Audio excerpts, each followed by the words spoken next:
Hello everyone. Welcome back to Guide Pro. Some users face Instagram action restrictions without any warning.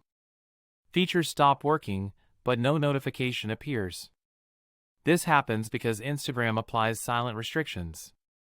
These are done automatically by the system.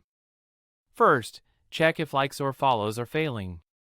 If yes, stop using those actions immediately. Now log out of your Instagram account. Close the app completely. Do not use VPNs or automation tools. These can extend restriction time. After waiting, log back in and use Instagram carefully.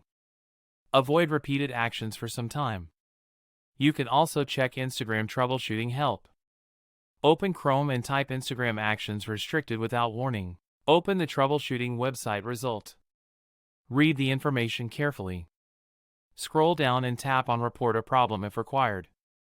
Reporting does not unlock instantly, but it supports account review. That is how you fix Instagram actions restricted without warning. If this video helped you, like the video. Subscribe to Guide Pro for more honest app fixes.